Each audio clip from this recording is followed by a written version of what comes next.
According to your syllabus this is your last chapter, आपका नहीं syllabus के हिसाब से बुक में सबसे अंतिम चैप्टर आपका यही दिया है सेमीकंडक्टर। कुछ बातें इनके बारे में आप जान लीजिए। Semiconductor is the easiest chapter in whole physics कहा जाए। कोई न्यूमेरिकल नहीं मिलेगा इसमें, आपको पूरी की पूरी आपको थ्योरी मिलेगी और मेक श्योर है 6 से 7 नंबर के क्वेश्चन डायरेक्टली बोर्ड में आपसे पूछे जाएंगे और वो जो क्वेश्चन पूछे जाएंगे वो इजी ही होंगे। आपको मोटा मोटी पढ़ना ही है इसमें। सेमीकंडक्टर क्या होता है, N type semiconductor, P type semiconductor, biasing पढ़नी है आपको, forward biasing, reverse biasing, transistor नहीं है आपके में, डायोड पढ़ना है जिसमें आपको पीएन जंक्शन डायोड पढ़ना है और आपको रेक्टिफायर पढ़ना है। बस लॉजिक गेट था वो हटा दिया गया है। कुल मिला के 4 से 5 टॉपिक मेन है और उसी मेन से ही क्वेश्चन डायरेक्ट पूछा जाएगा। ठीक है, तो ये चैप्टर है, सीधे आपको डाटा कलेक्ट करना है, ज्यादा कुछ समझना जैसा रहता नहीं है। स्टार्टिंग का थोड़ा बहुत है बस वही समझना है, बाकी आपका as it is chapter easy है। ठीक है, उसके बाद आपके पास सिर्फ 2 ही चैप्टर बचे हैं लास्ट के, एक रे ऑप्टिक्स और दूसरा वेव ऑप्टिक्स, जिसपे मेहनत ज्यादा करनी है और जो ज्यादा आएगा जिसपे से खींचा जाएगा ज्यादा। ठीक, चलो तो सेमीकंडक्टर करने से पहले आप अगर फिजिक्स केमिस्ट्री के पॉइंट ऑफ व्यू से देखो तो आपके पास टोटल जो एलिमेंट्स प्रेजेंट होते हैं उन एलिमेंट्स को क्लासिफाई किया गया है 3 ग्रुप में। पहला है आपका मेटल, दूसरा है आपका नॉन मेटल और तीसरा है आपका मेटलॉइड। तो अगर आपको पीरियोडिक टेबल आपने देखा हो तो पीरियोडिक टेबल का दैट इज लेफ्ट साइड में कौन सा ब्लॉक प्रेजेंट होता है, मेटल कौन सा होता है, एस ब्लॉक, जिसमें मेटल्स होते हैं एल्कलाइन, अर्थ मेटल और एल्कली। अर्थ मेटल ग्रुप 1 और ग्रुप 2। ग्रुप नंबर 3 से लेके ग्रुप नंबर 12 तक ये कौन से वाले हैं, डी ब्लॉक वाले हैं। ठीक है, अरे इतना याद रखो क्योंकि केमिस्ट्री का 2 चैप्टर है इस पे। कौन सा, डी एंड एफ ब्लॉक और कोऑर्डिनेशन इन कंपाउंड, 2 चैप्टर उसी बेस्ड है, तो पूछेंगे यही सब कि ग्रुप नंबर 3 से लेके ग्रुप नंबर 12 तक ये आपका ट्रांजिशन एलिमेंट कहलाते हैं। ठीक है, और ये डी ब्लॉक के होते हैं। ग्रुप नंबर 13 से लेके ग्रुप नंबर 18 तक के सारे एलिमेंट पी ब्लॉक के एलिमेंट होते हैं। ठीक, दूसरा आपसे वाइवा में बता दे रहा हूं, पूछे जाएंगे कि डी ब्लॉक के एलिमेंट को और क्या कहते हैं, तो आप बोलेंगे ट्रांजिशन एलिमेंट कहते हैं, वो बच्चा रट के जाता है। एस को क्या बोलते हैं, एस ब्लॉक के एलिमेंट्स को क्या नाम देते हैं, नहीं वो ग्रुप अलग से डिवाइड है कि ग्रुप 1 को या ग्रुप 2 को बोलते हैं। पूरे एस ब्लॉक को क्या बोलते हैं, एस ब्लॉक के एलिमेंट्स को क्या, उसको बोलते हैं रिप्रेजेंटेटिव एलिमेंट्स, क्योंकि पीरियोडिक टेबल का सबसे आगे वाला है ना, तो रिप्रेजेंट वही करता है ना। और जो पी वाले होते हैं, पी ब्लॉक वाले, वो भी रिप्रेजेंटेटिव, क्योंकि अगर आप आगे से देखोगे तो आगे आपको या तो एस मिलेगा और या तो आप अगर आगे से इधर देखोगे तो आपको कौन मिलेगा, पी। तो जो एस और पी ब्लॉक वाले होते हैं वो बेसिकली आपके रिप्रेजेंटेटिव एलिमेंट्स होते हैं, और जो आपका डी ब्लॉक होता है वो बेसिकली आपका ट्रांजिशन एलिमेंट होता है, और जो एफ ब्लॉक वाले होते हैं वो आर्टिफिशियल एलिमेंट्स होते हैं, सिंथेटिक एलिमेंट्स होते हैं, क्योंकि उनमें से आधे से ज्यादा मैनमेड बनाए गए होते हैं। ठीक, तो क्या है कि आपके पास 3 तरीके का एलिमेंट है, मेटल है, नॉन मेटल है और मेटलॉइड है। मेटल वो होता है जिसको इलेक्ट्रिसिटी जो कंडक्ट करता है, जो इलेक्ट्रॉन को लूज करता है, वो मेटल होता है।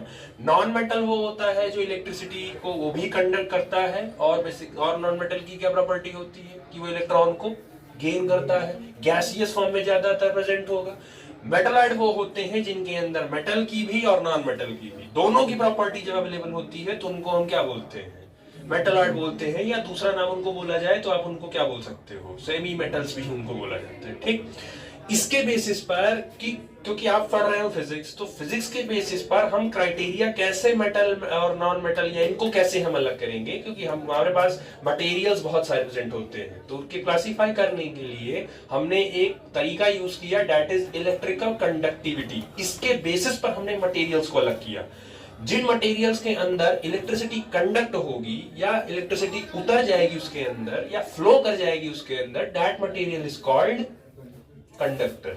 और जिनके अंदर फ्लो नहीं करेगा, थर्मल इलेक्ट्रिकल कंडक्टिविटी जिनकी 0 होगी, वो क्या कहलाएंगे, इंसुलेटर। तो कहानी तो बहुत चली है कंडक्टर और इंसुलेटर की, लेकिन प्रॉब्लम ये हुई कि हमें कुछ ऐसा चाहिए था कि जो हमारे हिसाब से चले।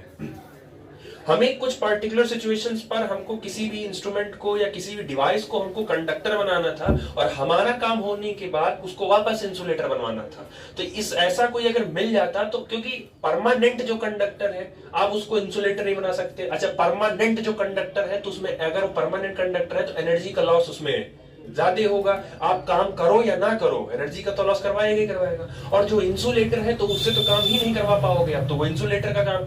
आपको कोई ऐसा चाहिए जो आपके हिसाब से जब चाहे वो कंडक्टर बन जाए और जब चाहे वो इंसुलेटर बन जाए, तो वो कुछ ऐसा बनाना था। तो उसके लिए एक तीसरा क्लास ऑफ कंपाउंड आया, दैट इज कॉल्ड सेमीकंडक्टर। इसे नाम में ही लिखा है, सेमी का मतलब हो गया इंसुलेटर, ये इंसुलेटर से आया, और कंडक्टर यानी आधा इंसुलेटर होगा और आधा कंडक्टर होगा। वो दोनों की प्रॉपर्टी शो करेगा according to your need, according to your situation. आप जब चाहो उस मटेरियल को कंडक्टर बना सकते हो और आप जब चाहो उस मटेरियल को आप इंसुलेटर बना सकते हो। समझ आया?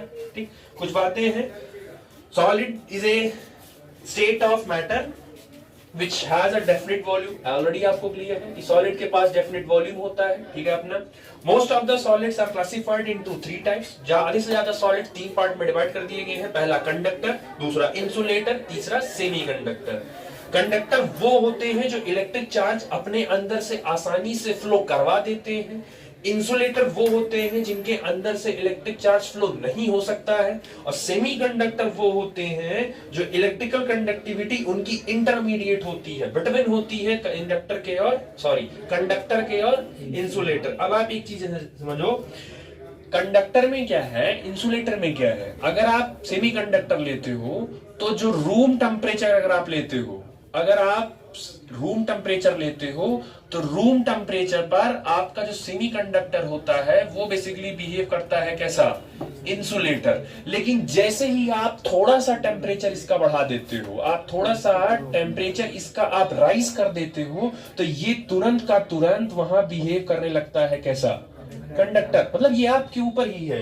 अगर आप अपने सेमीकंडक्टर को, अपने मटेरियल को रूम टेम्परेचर पर रखोगे तो वो इंसुलेटर की तरह बिहेव करेगा। लेकिन अगर आप अपने मटेरियल का टेम्परेचर थोड़ा सा रूम टेम्परेचर से बढ़ा दोगे तो वो क्या बिहेव कर जाएगा, इंडक्टर। तो जब चाहो आप कंडक्टर बना लो और जब चाहे आप उसको इंसुलेटर बना लो। अब प्रॉब्लम ये थी कि पीरियोडिक टेबल में ऐसे कौन से एलिमेंट है जो सेमीकंडक्टर बनाने के लिए एकदम बेस्ट है। तो जो सेमी मेटल्स होते हैं या जो मेटलॉइड्स होते हैं वही बेस्ट होते हैं सेमीकंडक्टर बनाने के लिए। सबसे फेमस इसमें सिलिकॉन और जर्मेनियम, सबसे ज्यादा सिलिकॉन, जर्मेनियम और आर्सेनिक, ये तीनों के तीनों सबसे ज्यादा सेमीकंडक्टर बनाने में यूज किए जाएंगे। हालांकि इनमें भी सबसे ज्यादा सिलिकॉन और जर्मेनियम, ये दो ऐसे हैं जो रूम टेम्परेचर पे तो इंसुलेटर होंगे, लेकिन अगर आपने सिलिकॉन और जर्मेनियम का टेम्परेचर जरा सा भी बढ़ाया रूम टेम्परेचर से, तो सिलिकॉन और जर्मेनियम किसमें चला जाएगा, इसमें चला जाएगा, कंडक्टर में चला जाएगा। समझ आया? ठीक। अब एक चीज और, कंडक्टर में इलेक्ट्रिसिटी फ्लो होती है या कंडक्शन होता है, इंसुलेटर में नहीं होता है। तो ऐसा क्या है कंडक्टर और इंसुलेटर में कि कंडक्टर में फ्लो हो जा रहा है और इंसुलेटर में फ्लो नहीं हो रहा है? सोचिए। कंडक्टर में फ्री इलेक्ट्रॉन है, पूछ रहे, बता रहे। और इंसुलेटर में हाँ फ्री नहीं होते। तो फ्री कहने का मतलब क्या है? कैसे फ्री? उसके पास कौन सा इलेक्ट्रॉन फ्री है उसका? कैसे तुम्हें पता कि वो फ्री ही इलेक्ट्रॉन है? ये कैसे पता चलेगा? कंडक्टर के पास फ्री इलेक्ट्रॉन आया कहां से? इंसुलेटर के पास नहीं आया, क्योंकि कंडक्टर और इंसुलेटर दोनों के दोनों एटम से ही बने होंगे, दोनों के अंदर इलेक्ट्रॉन प्रोटॉन न्यूट्रॉन होगा। तो कैसे कंडक्टर के अंदर इलेक्ट्रॉन फ्री हो गया और दूसरे के पास, इंसुलेटर के इलेक्ट्रॉन फ्री नहीं हुआ?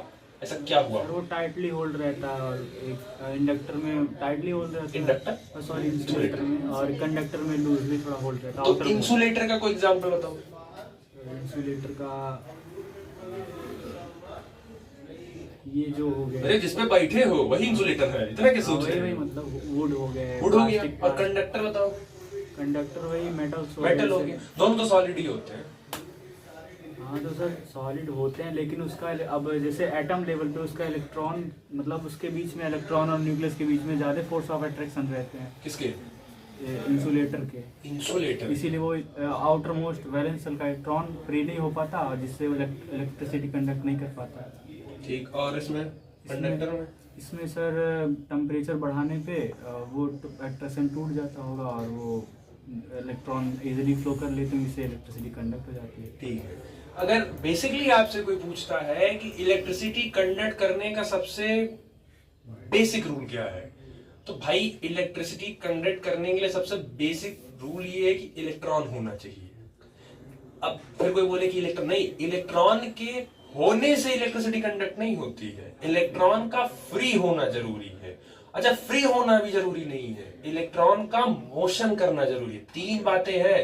तब आप जो बोल देते हो एक फ्लो में कि कंडक्टर वो होता है जो विच कैन कंडक्ट इलेक्ट्रिसिटी, वो इतना आसान नहीं है। वो उसके अंदर तीन प्रॉपर्टी है। पहला, इलेक्ट्रॉन होना चाहिए, दूसरा फ्री होना चाहिए, तीसरा वो इलेक्ट्रॉन मूव करना चाहिए। जब ये तीनों कंडीशन आप दोगे तब जाके वो मटेरियल क्या बनता है, कंडक्टर बनता है। अभी हमने क्या है, हमने चेक किया, जैसे टाइटली होल्ड रहता है नहीं रहता है, तो इस पे एक क्रॉस क्वेश्चन होता है। बहुत सारे ऐसे क्वार्ट्ज फाइबर, बहुत सारे ऐसे मटेरियल होते हैं, ऐसे कंडक्टर, ऐसे इंसुलेटर, ऐसे कंडक्टर भी पाए जाते हैं जिनके अंदर अट्रैक्शन एकदम स्ट्रांग होता है, लेकिन फिर भी वो इंसुलेटर ही होते हैं या फिर भी वो कंडक्टर ही है। जैसे तुमने कहा कि इंसुलेटर में टाइटली होल्ड होता है, टाइटली होल्ड रहता है, इसीलिए वो नहीं फ्री हो पाता है, जबकि कंडक्टर में उतना नहीं रहता होगा तो फ्री हो जाता होगा। ऐसा नहीं है, बहुत सारे इसमें कंडक्टर में भी है टाइटली होल्ड रखते हैं वो, लेकिन तब भी वो ठीक है, एक हद तक सही है। होता क्या है, आप किसके साथ हैं वो मैटर करता है। आप कौन आपके साथ है वो उतना मैटर नहीं करता है, ठीक है। अब लग रहा है दोनों बातें एक ही हैं, आपको लग रहा है कि दोनों बातें एक ही है, बट एक्चुअली दोनों बातें नहीं, ये थोड़ी सी अंदर चली गई, डीप में चली गई थोड़ी। आप किसके साथ हैं ये मैटर करता है, आपके साथ कौन है ये मैटर नहीं करता है। बाउंस कर गया, समझ गए? बताओ क्या समझे? आप जो बोले वही समझे। तो हम तो खाली लाइन बोले ना, तुम समझाओ, तुम समझे क्या? लाइन ही तो समझे। तो क्या समझे, बताओ क्या समझे? जिसके साथ, मतलब मैं अपना एग्जांपल दे रही हूँ, जिसके साथ मैं हूँ वो मैटर करता है, मेरे साथ मतलब जैसे कि, ठीक है मैं समझ गया मैं कि तुम क्या समझाना चाह रहे हैं। हाँ, ठीक है, और कौन समझा था मेरी बात? तुम समझे थे? अरे जिसके साथ, मतलब जो मेरे साथ है वो मैटर करता है, मैं थोड़ी ना मैटर करता हूँ। तो वही लेंगे तो तुम दोहरा दिए जो लेंगे हम बोले थे।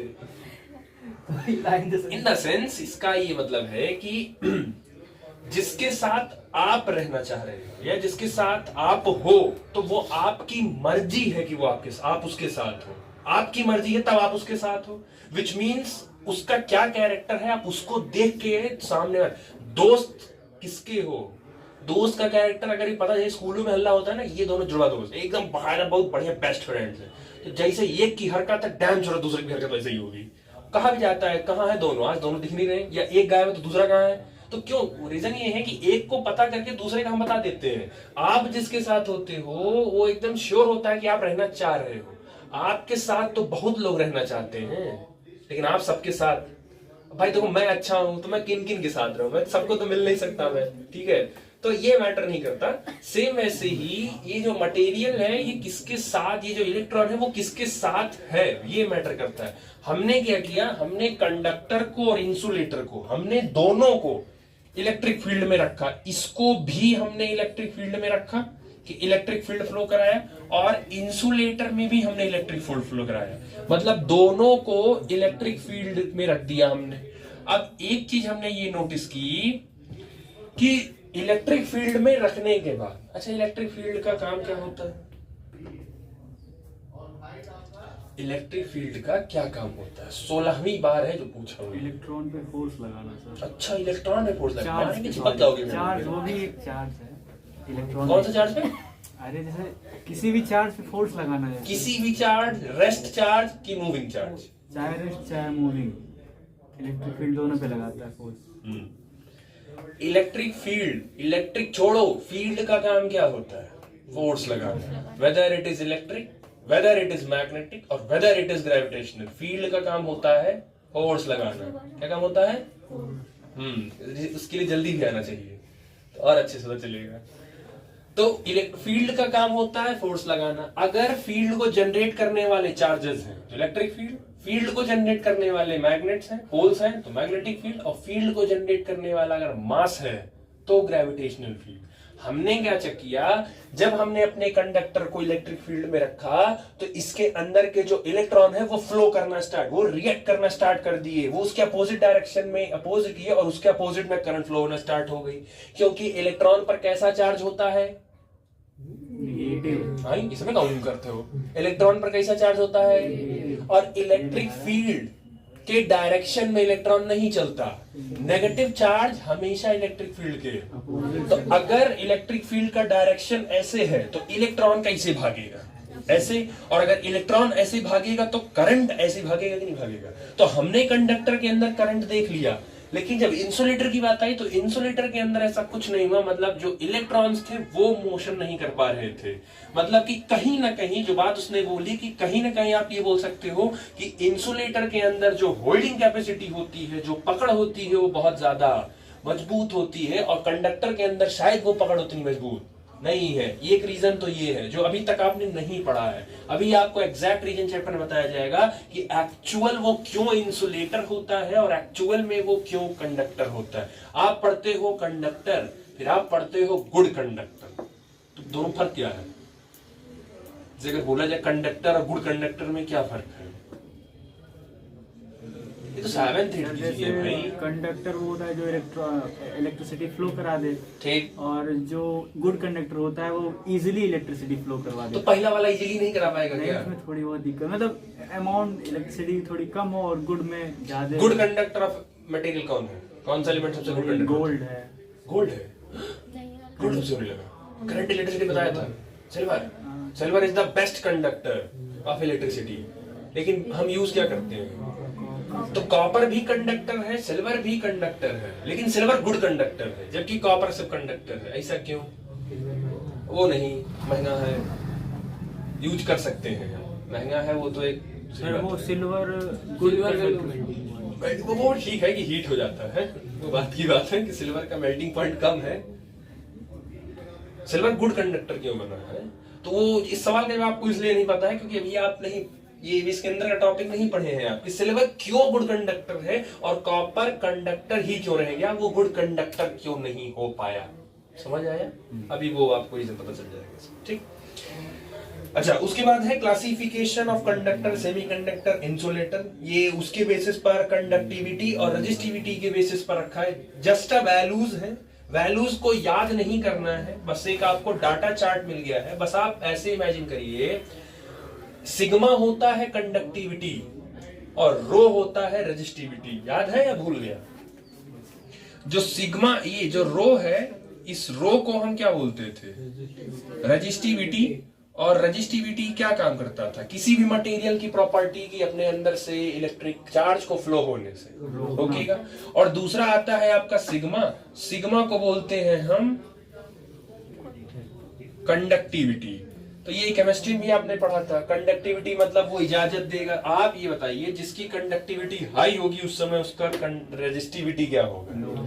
इसका मतलब है आप ये बोल सकते हो कि जो रेजिस्टिविटी है वो इनवर्सली प्रोपोर्शनल होगी किसके? तो आप जो के पास जो डाटा है, जो चार्ट है, आप उसमें चेक कर लीजिए, वैल्यू फ्लक्चुएट ही कर रही होगी। जिसकी वैल्यू नेगेटिव में जा रही होगी वो उसका वैल्यू रिवर्स में थोड़ा वैल्यू कम ज्यादा हो रहा होगा। कि जिसकी रेजिस्टिविटी ज्यादा है उसके अंदर कंडक्टिविटी क्या मिलेगी? तो सबसे ज्यादा कंडक्टिविटी की वैल्यू किसकी मिलेगी? कंडक्टर की। और सबसे कम कंडक्टिविटी की वैल्यू किसमें मिलेगी? इंसुलेटर में। या सबसे रेजिस्टिविटी सबसे ज्यादा किसमें मिलेगी? इंसुलेटर में। और कंडक्टर में सबसे, और इन बिटवीन कौन मिलेगा? सेमीकंडक्टर इन बिटवीन मिलेगा। ठीक है, तो वो तो है। अब नेक्स्ट आता है एक्चुअल, जो सवाल मैंने भी पूछा था उस सवाल का जवाब। चलिए, क्लासेस में सीट है आपके, आप बैठे भी हो सीट पे ही हो, तो यहाँ थोड़ी सीट कम है due to lack of space. Classes आपकी बड़ी बड़ी हैं, आपकी क्लासेस में सीट्स काफी होंगी, रो वाइज लगी हुई होंगी। मैंने क्या कहा, पहली सीट पे आप खड़े हो जाइए, आप खड़े हो गए, और मैंने कहा कि अगली सीट पे जंप करो, अगली सीट पे पहुंचो। तो आपने क्या किया कि पहली सीट पर आप खड़े थे, पहली सीट पे आप थे, ये आपकी दूसरी सीट थी, फिर ये तीसरी सीट, ये चौथी, ये पांचवी। मैंने आपसे कहा आप पहली पे हो, मैंने कहा जरा दूसरी जाओ, तो तुमने कहा कोई दिक्कत नहीं सर, चले जाएंगे ऐसे। आपने पैर ऐसे किया और दूसरी पहुंच गए। फिर मैं कहा जरा और अगली जाओ, तो तुमने कहा कोई दिक्कत नहीं, मैं ऐसे चला जाऊंगा। मैंने कहा थोड़ा और आगे जाओ, आप और आगे, आराम चलेगा। एक कंडीशन ये थी। फिर मैंने आपको नीचे उतारा और दो सीट्स के बीच में जो एकदम दोनों सीट चिपकी हुई थी, मैंने दोनों सीट्स के बीच में थोड़ा सा गैप कर दिया, थोड़ा सा गैप किया खाली। मैंने कहा अब करो, तो तुम कहे ठीक करते हैं, तो अभी भी चले गए, तुम चले गए, लेकिन क्या वो कंफर्टेबल पहले जितना ही रहेगा जो पहले था? थोड़ा दिक्कत होगा कि नहीं होगा?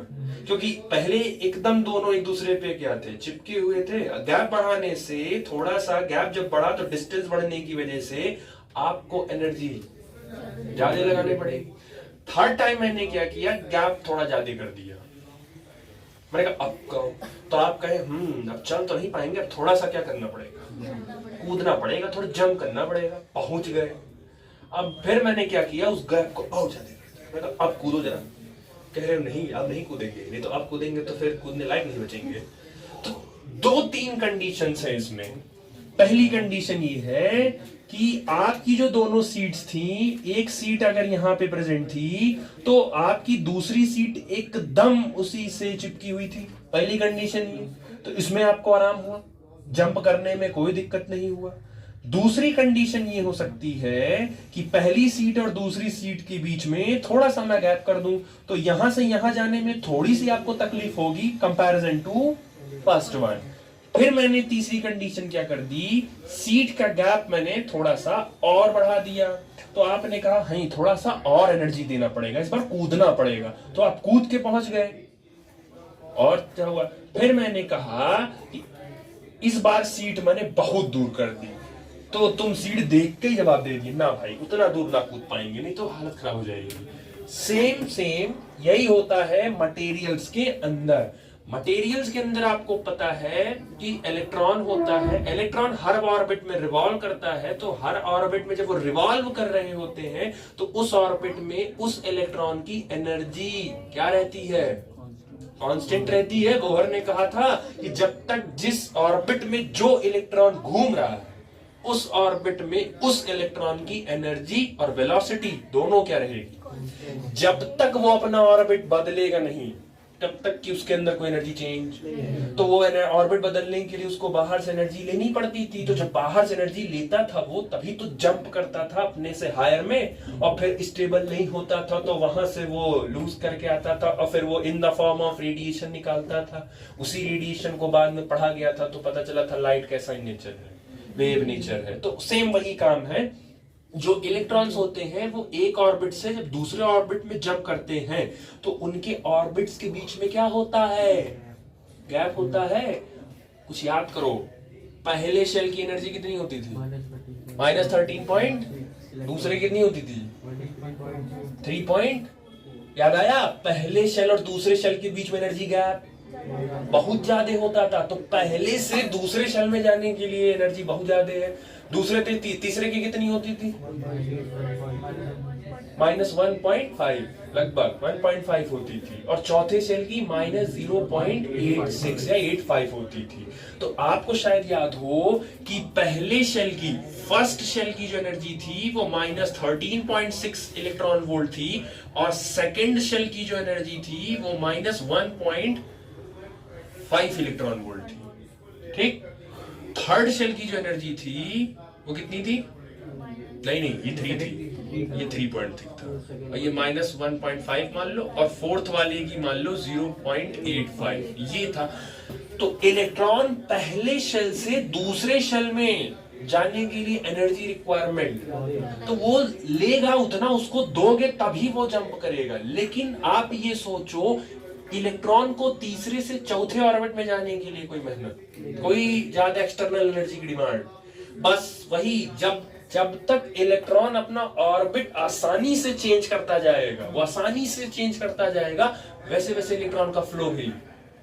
अब दोनों बातों को रिलेट करो, इलेक्ट्रॉन जितनी आसानी से अपना ऑर्बिट चेंज करता हुआ चलेगा, तो ऑर्बिट चेंज करेगा तो धीरे धीरे आगे नहीं बढ़ता जाएगा, बढ़ेगा तो उसका फ्लो धीरे धीरे आगे। और जितना इलेक्ट्रॉन को ऑर्बिट चेंज करने प्रॉब्लम होगी उतना ही वो इलेक्ट्रॉन जब फ्लो ही नहीं कर पाएगा, अपना ऑर्बिट ही नहीं बदल पाएगा, तो उसके कंडक्टर होने का चांस उतना होता क्या है।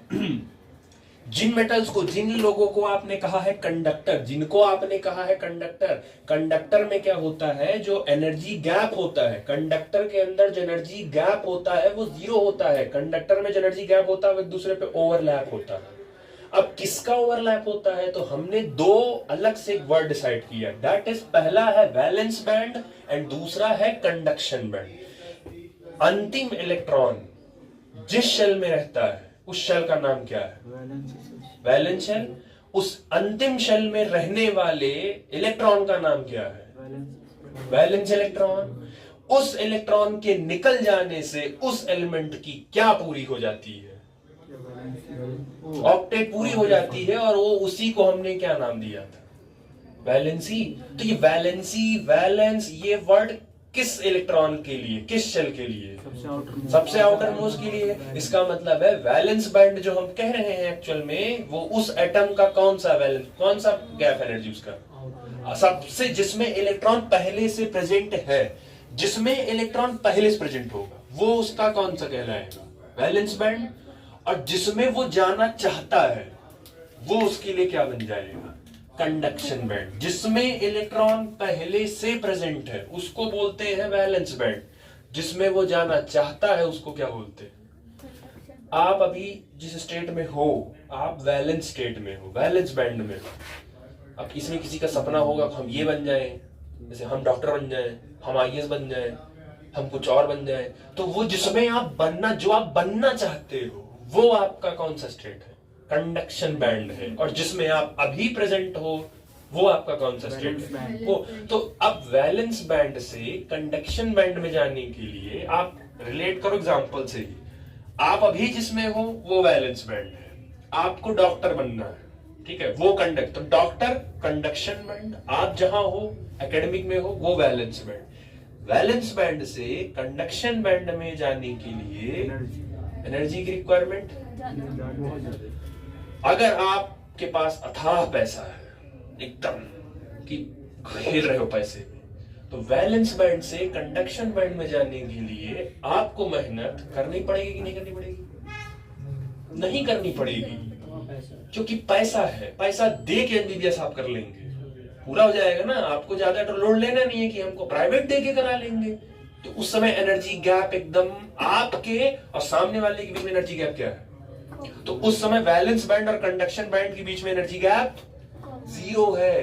तो अब जीरो हो रहेगा या ओवरलैप मान लो कर गया तो आपका फ्लो इजी हो जाएगा कि डिफिकल्ट। तो कंडक्टर में इसीलिए वो गुड कंडक्टर वो क्यों बनता है, वैलेंस बैंड और कंडक्शन बैंड के बीच में एनर्जी का डिफरेंस अगर जीरो हुआ, अगर दोनों बैंड एक दूसरे पे ओवरलैप कर गई, तो उस समय जो कंडक्टर बनता है वो गुड कंडक्टर होता है, क्योंकि इलेक्ट्रॉन का फ्लो फिर आसानी से होता है। उसको तो प्रॉब्लम ही नहीं है ना भाई, हमको फ्लो करवाना है, हमको अगर फ्लो करवाना है तो हमें कोई प्रॉब्लम ही नहीं आ रही है।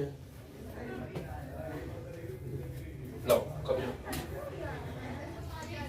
ये वैलेंस बैंड है आपका, ये कंडक्शन बैंड है, तो अब हमें कोई प्रॉब्लम, जब हम दोनों एक दूसरे पे ओवरलैप कर, भाई इलेक्ट्रॉन इसमें है, वैलेंस बैंड में है, इसमें जाना है, तो अगर हम ऐसे ओवरलैप कर देंगे तो इलेक्ट्रॉन को कोई मेहनत, वो तो आराम से चलता हुआ चला जाएगा ना। तो ये कंडक्टर कैसा होगा, गुड कंडक्टर होगा। तो जब वैलेंस बैंड और कंडक्शन बैंड के बीच में एनर्जी का डिफरेंस जीरो हो जाता है तो वही बनता है आपका गुड कंडक्टर। लेकिन जैसे ही थोड़ा सा गैप आया, थोड़ा सा गैप, ज्यादा गैप नहीं है, मतलब आपको थोड़ा सा एनर्जी देना पड़ेगा। इन केस आपसे कहा गया कि वैलेंस बैंड में हो और तुमको बस पेपर देना है, तुम टेंशन मत लो, तुम बस पेपर दो, पास हो ना हो, टॉप करो ना करो, बस तुम पेपर दे दो, तो तब भी तो आराम है। लेकिन कम से कम तुम्हारे पास एक बाधा है कि नहीं है, तुमको जाके 3 घंटा उस हॉल में बैठना पड़ेगा कि नहीं पड़ेगा, एक कंडीशन है कि नहीं। पहले वाले से आराम में हो कि पहले वाले से प्रॉब्लम में हो, थोड़ा तो प्रॉब्लम में हो ना पहले, क्योंकि पहले वालों को तो पेपर ही नहीं देना था, उसको तो पेपर ही नहीं देना है, आपको तब भी 3 घंटा देना पड़ेगा, हालांकि रिजल्ट की चिंता नहीं है। तो उस सेकंड केस में क्या है, वैलेंस बैंड और कंडक्शन बैंड में थोड़ा सा क्या हो गया, एनर्जी गैप हो गया, तो इलेक्ट्रॉन जो जंप करेगा वो करेगा, ऐसा नहीं है। एनर्जी गैप क्योंकि थोड़ा सा है, हो गया है, तो थोड़ा सा जंप कर जाएगा, पहुंच जाएगा। वो मटेरियल जिसमें एनर्जी गैप कुछ कम होता है उसको क्या बोलते हैं? कंडक्टर। उसको बोलते हैं कंडक्टर। तीसरा, खानदान भी अमीर नहीं है, पढ़ने में भी तुम तेज नहीं हो, मेहनत भी नहीं कर पा रहे हो, आता जाता भी कुछ नहीं है, समझ में भी कुछ नहीं आ रहा है, पेपर आ रहा है लेकिन फिर भी नहीं पढ़ रहे हैं, टेंशन हो रही है लेकिन फिर भी नहीं पढ़ रहे हैं, तो सब है लेकिन पढ़ फिर भी नहीं रहे। उस केस में कंडक्शन बैंड और एनर्जी बैंड के बीच में एनर्जी गैप क्या है? एनर्जी गैप के बीच में बहुत ज्यादा है। इलेक्ट्रॉन चाह के भी वैलेंस बैंड से कंडक्शन बैंड में कितना भी एनर्जी इसको दे दोगे वो नहीं, कितना ऐसे बच्चे को कितना भी मोटिवेट कर डालो वो नहीं पढ़ेगा वो। तो अगर वैलेंस बैंड और कंडक्शन बैंड के बीच में एनर्जी गैप बहुत ज्यादा है कि एनर्जी देने के बाद भी इलेक्ट्रॉन जंप नहीं कर पा रहा है, तो मतलब कि वो कैसा मटेरियल है? कैसा मटेरियल है? वो इंसुलेटर है। तो अब एक्चुअल जो इंसुलेटर की डेफिनेशन है वो यही है।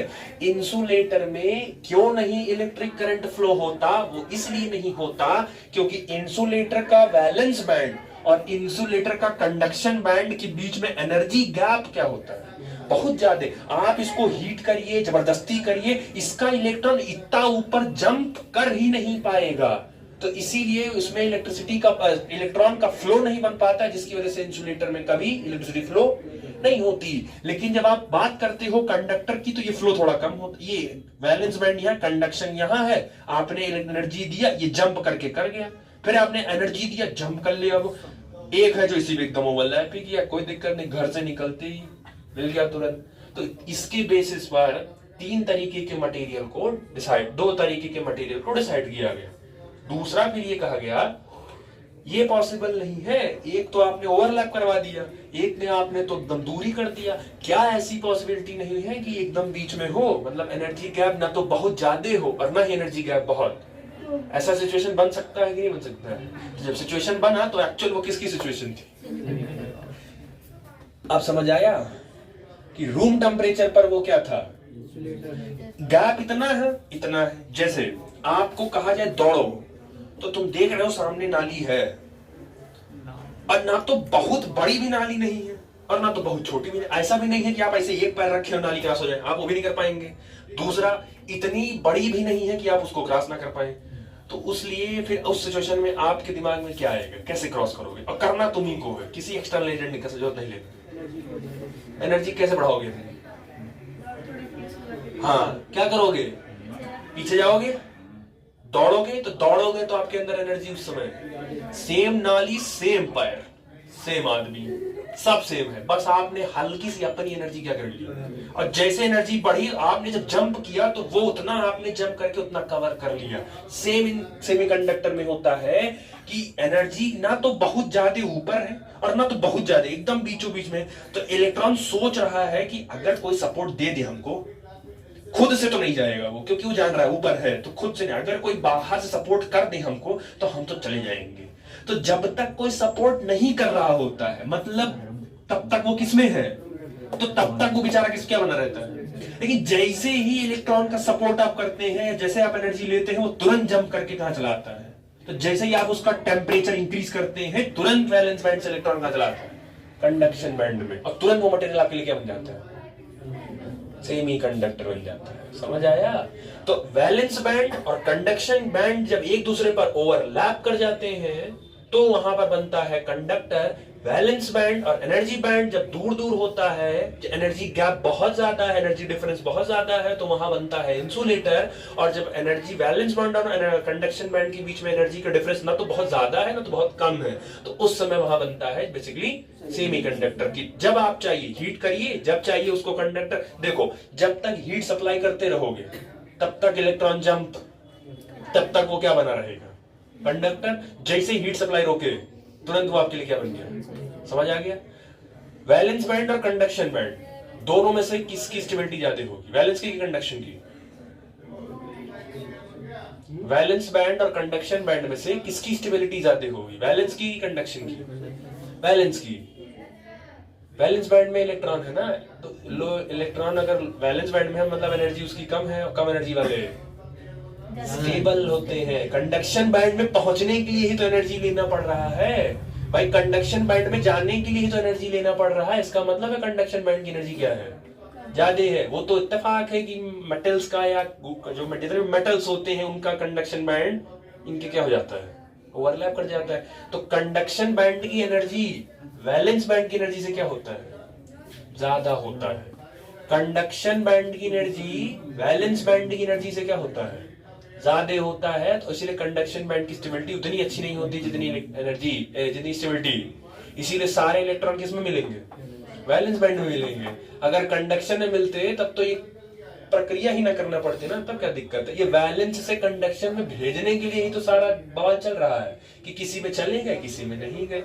अक्ल समझ आया कि कंडक्टर इंसुलेटर क्या होता है। अभी इसमें कंडक्टर स्टार्ट नहीं हुआ, अभी तो उसमें इंट्रो हुआ है। एक्चुअल सेमीकंडक्टर आप जब आपसे वाइवा में जब बैठोगे तो पूछेंगे वो कि on what basis you can differentiate the insulator, conductor and semiconductor. ठीक है, वो आपसे पूछेंगे कि किस बेसिस पर आप इंसुलेटर, तो आप बताओगे कि सर एनर्जी के गैप के बेसिस पर हम बता सकते हैं। तो कहेंगे कैसे, जरा एक्सप्लेन करो। तो आप कहोगे कि सर वैलेंस बैंड और कंडक्शन बैंड के बीच में एनर्जी अगर जीरो है या दोनों एक दूसरे पर ओवरलैप कर गए तो सर वहां इलेक्ट्रॉन का फ्लो आसानी से होगा और वो मेटल्स होते हैं वो कंडक्टर बन जाएंगे। और अगर वैलेंस बैंड और कंडक्शन के बैंड के बीच में एनर्जी डिफरेंस बहुत ज्यादा है, इलेक्ट्रॉन नहीं जंप कर पा रहे हैं, एक्सटर्नल एनर्जी देने के बाद भी नहीं हो पा रहा है, तो वो मटेरियल क्या बनेगा, इंसुलेटर। और अगर बाहर से एनर्जी देने के बाद वो जंप कर जा रहा है, वैलेंस बैंड से कंडक्शन चला जा रहा है, तो वो क्या कहलाएगा। तो बेसिकली जो इंसुलेटर कंडक्टर था वो इसी पे डिफाइन किया गया था। ठीक सर, एक क्वेश्चन है, वो जैसे जो होता है इलेक्ट्रॉन वो वैलेंस बैंड में होता है, तो वैलेंस बैंड ही मतलब माना जाता है कि सबसे आउटर मोस्ट सेल है। तो वो फिर जब सबसे आउटर मोस्ट सेल का इलेक्ट्रॉन है तो वो फिर किस सेल में जाता है, क्योंकि जब सबसे आउटर मोस्ट में रहता है। हाँ, बहुत सही, गुड क्वेश्चन। बताओ भाई, सही क्वेश्चन है। जब आउटर मोस्ट में खुद ही है वो, मुझे लग ही रहा था पूछोगे जरूर। जब वो पहले से ही आउटर मोस्ट में है तो वो फिर जा कहाँ रहा है, वो जो पहले से खुद ही आउटर मोस्ट में है, तो बाहर जाके क्या करेगा वो। अब आप ये बताइए कि ये मैंने बोला ये मैंने जो कहानी आपको सुनाई है वो एक मेटल, एक सब्सटेंस, एक मैटर की सुनाई है कि मैंने एक एटम की सुनाई है। मैटर की नहीं सुनाई मैंने एक एटम की सुनाई है। अगर मैंने बोला मेटल तो उस मेटल में एक एटम तो नहीं होगा, करोड़ों एटम होंगे। तो एक एटम में से जब इलेक्ट्रॉन निकलेगा तभी तो उसी जस्ट सटा ही तो है। तो जब एक एटम निकले, एक एटम में से जब एक इलेक्ट्रॉन निकलेगा तो फट से किसके एटम घुसेगा, दूसरे में घुसेगा। तो जब दूसरे जाएगा तो मगर मैं यहाँ हूँ, जैसे मैं यहाँ हूँ तो मैं इससे निकला तुरंत वहां पहुंच गया। तो एक एटम ये है, बगल वाला कमरा दूसरा एटम, मैंने उसमें चला गया। अगर मेरा फ्लो हर एटम में, जैसे आपने देखा होगा कमरा, जो लाइन से कमरा है, अगर कमरे के अंदर से ही एक दरवाजा बना दे तो बाहर आने की जरूरत ही नहीं है। जैसे वो आपने देखा है रेल, ट्रेन अटैच होता है ना, पहली बोगी में चढ़ जाओ, फिर वो एक ही अंदर अंदर होते होते चले जाओगे, सारे तो पहुंच जाओगे। और एक होता है जिसमें ऐसे जॉइंटेड होता है, देखा है कभी? एक ऐसे होता है जिसमें आप एक बार चढ़े तो दूसरे में नहीं जा पाओगे, और एक होता है ऐसे जॉइंट होता है। कभी ट्रेन भी देख लिया करो, जाके जाते हो रेलवे स्टेशन पर देख लिया करो, एक ऐसे जॉइंट होता है ट्रेन का और एक ऐसे होता है। तो ऐसे वाले में आप बदल नहीं सकते। तो ट्रेन का डिब्बा बहुत बढ़िया एग्जांपल है। ट्रेन का डिब्बा, एक ट्रेन का डिब्बा क्या हो गया, एक एटम हो गया। अगर ऐसे जो, क्योंकि एटम तो सारे पास पास ही होंगे, तो जब और तुम हो गए इलेक्ट्रॉन, तो जब एक डिब्बे में से दूसरे में जाओगे तो जब तुम ही इलेक्ट्रॉन हो, तो सोचो अगर वही ट्रेन का गैप अगर ओवरलैप ना किया होता तो तुम क्या आसानी से एक डिब्बे से दूसरे डिब्बे में जा पाते। अगर थोड़ा सा गैप कर देता तो थोड़ा सा पैर फैला जाना पड़ता, थोड़ा और गैप हो जाता तो थोड़ा कूद के जाना पड़ता। गैप दूर कर दे तो कैसे जाओगे। तो एक्चुअल एटम सारे सटे रहते हैं। तो एक एटम में से इलेक्ट्रॉन निकलता है, तुरंत किस में जाता है, दूसरे एटम में घुस जाता है, फिर वो दूसरे में से घुसता निकलता है तीसरे में, तभी तो इलेक्ट्रॉन कंटिन्यूअसली उसमें फ्लो करता हुआ। और जब इलेक्ट्रॉन उसके अंदर फ्लो करता रहता है तो उसके अपोजिट का फ्लो होती रहती है, करंट। समझ आए? वो मैंने ये जो वैलेंस बैंड और कंडक्शन बैंड है वो सिर्फ किसके लिए, वैलेंस बैंड अपना है, कंडक्शन बैंड दूसरे वाले का है, उसमें जाना है हमको। वैलेंस बैंड तो हमारा ही है, हम तो आउटर मोस्ट में ही है, कंडक्शन बैंड सामने वाले का होता है। ठीक है, बाकी ये जो बनाए, हालांकि जो फिगर आपने बनाया कि जो नीचे वाला है इसको बोलते हैं वैलेंस बैंड, एनर्जी कम होती है, और ये जो ऊपर वाला है इसको बोलते हैं कंडक्शन बैंड। अब यही एनर्जी का डिफरेंस डिसाइड करता है। तो कंडक्शन बैंड की एनर्जी क्या रहेगी, ज्यादा, तो इसको लिख लिया मान लो EC, और वैलेंस बैंड की एनर्जी तो EV, तो कंडक्शन बैंड की एनर्जी डाले तो EC minus EV, that is यही एनर्जी का डिफरेंस डिसाइड कर। जितना ज्यादा ये डेल्टा E की वैल्यू आएगी, जितना बड़ा ये E का डिफरेंस आएगा, वो मटेरियल किसकी तरफ शिफ्ट होता चला जाएगा, इंसुलेटर। और जितना ये डिफरेंस कम आता जाएगा उतना मटेरियल किसकी तरफ शिफ्ट होता जाएगा। तो सेमीकंडक्टर की जो वैल्यू होगी वो इंसुलेटर और कंडक्टर के बीच में आएगी। तो अब इसी कंडक्शन बैंड पर डिपेंड करता है, अगर ये इसी पर ओवरलैप कर गया तब तो कंडक्टर एकदम ऊपर हो गया तो इंसुलेटर, और लगभग बीच में है, ना ज्यादा ना कम, तो वो क्या बन जाएगा, ठीक है। तो वो बेसिकली तुमसे पूछा ही जाएगा। दूसरा एनर्जी गैप पूछेगा। एनर्जी तो आपको पता है, वो उसमें पढ़ के आए हो एटम वाले चैप्टर में। E इज इक्वल टू क्या होता है, H nu, nu is equal to क्या होता है, CY। बस चाहो तो यहाँ रख सकते हो, बाकी कोई खास नहीं, ठीक। एक लास्ट आपका खाली है, दैट इज फॉरबिडन गैप। अच्छा, फॉरबिडन गैप क्या होता है, ऐसा समझ लो, ज्यादा कुछ है नहीं, बहुत कम ही मिलता है फॉरबिडन गैप। फॉरबिडन गैप का क्या मतलब है कि वैलेंस बैंड से इलेक्ट्रॉन निकला, वो निकला तो, लेकिन ना तो वो वापस आ पा रहा है और ना ही वो कंडक्शन बैंड में पहुंच पा रहा है। वो एक्चुअल में क्या हो गया, वो बीच में अटक गया। ना तो वो वापस आ पा रहा है, जैसे आपने जंप मारा नाली में, आपने जंप मारा, अब ना तो तुम नाली पीछे, भाई जंप मार दिए हो तो ना तो अब तुम पीछे आ सकते हो, और ना तुम उतना मारे हो कि तुम आगे जाओगे, तुम क्या होगा, नाली के बीच में भम से गिरोगे उसी में। तो वो जो एक समय इलेक्ट्रॉन पार्टिकुलर गैप लेता है जब वैलेंस से वो निकल जाता है और कंडक्शन तक नहीं, उसके बीच की जो एनर्जी की गैप होती है जहां पे एक्चुअल वो रह रहा होता है, उस पर्टिकुलर गैप, एनर्जी गैप को क्या बोलते हैं, फॉरबिडन गैप बोलते हैं, ठीक है। पूछा ही जाएगा। The various energy gap in the solid may or may not overlap depending, जैसे ये तो खाली दिख रहा है बट ऐसा होता नहीं है। एक गैप, दूसरा एनर्जी गैप, तीसरा, चौथा, पांचवा, ऐसे ये जो ऐसे, ये तो सीधे सीधे एक वैलेंस एक कंडक्शन। आप प्रैक्टिकली सोचो, खाली वैलेंस कंडक्शन होगा तो बीच में खोखला थोड़ी ना होगा, और भी गैप, और भी स्टेजेस होते हैं। पहली सीढ़ी और लास्ट की सीढ़ी, तो क्या बीच में सीढ़ी नहीं होती, होती है ना। तो पहली, आपको हम बस पहली और लास्ट सीढ़ी बता दिए हैं, वो बीच वाली नहीं बताए हैं। तो होती है, बीच में भी सीढ़ी होती है, तो वो जो बीच वाली होती है उसी को क्या बोला गया, फॉरबिडन गैप बोला गया। इलेक्ट्रॉन के फंसने का फॉरबिडन गैप में चांसेस बहुत कम होता है। अगर आपने रिक्वायर अमाउंट ऑफ सप्लाई कर दिया है तो फॉरबिडन गैप में वो कम फंसेगा, एग्जैक्टली वो निकल जाएगा, ठीक। बाकी टेम्परेचर बढ़ाओगे तो फॉरबिडन गैप डिक्रीजेस, जैसे जैसे आप टेम्परेचर बढ़ाओगे तो यहाँ का फॉरबिडन गैप, जो बीच का गैप है वो कम होता जाएगा। कम होगा तो इलेक्ट्रॉन के फ्लो होने का आसान हो जाएगा, मतलब वो वैलेंस से कंडक्शन बैंड में आसानी से चला जाएगा, ठीक।